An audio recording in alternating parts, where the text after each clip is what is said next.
मु नवीन बाबूंकर व्यक्तित्व विषय में अधिक किसी कहवाक चाहूना किंतु गोटे दुईटी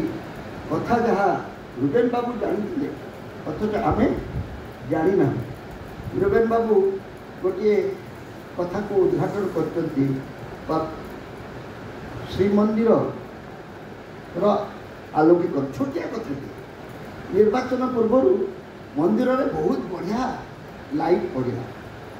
तो एत बढ़िया लाइट पड़ा जे समस्त भारी आश्चर्य है निर्वाचन हारीगला से लाइट टी लिभिगला यहाँ गोटे हठात आप भल लगुव श्रीमंदिर को नहीं जगन्नाथ परिक्रमा को नहीं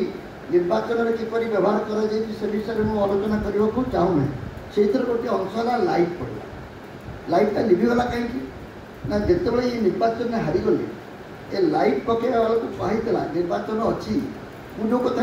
कहूँ प्रमाण कर निर्वाचन चित्र श्रीमंदिर तो आम करूँ परिक्रमा परिक्रमा बहुत बड़ बड़ कथा लोक पसंद कर लाइटा टी जल पूरा मुंडी मार आउ कहीं आमको विरोध करने को साहाଯ୍य करेंगे नहीं लाइट तो जलीगला निर्वाचन में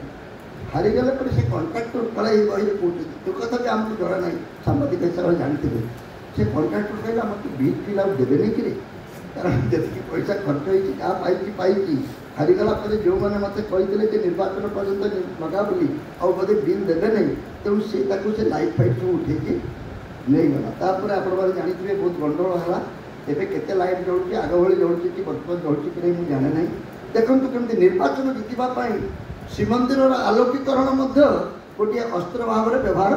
करा हारीगला ठाकुर जातु बाहर अंधात जातु से मोहन माझी को जी आमको तो ठाकुर आने कथा आणले नहीं तेणु कहीं आलोचना करी ये जो मानसिकता जगन्नाथ को व्यवहार करने किसी राजनेता मैंने निज क्षमता के पछे ना मत लगे जगन्नाथ एड़ा सब जापारे मत बहु भोट अधिक भोट दे हरइले केवल जगन्नाथ एड़ा जापारे मो लाइट लिभा जाऊँ तू भोगू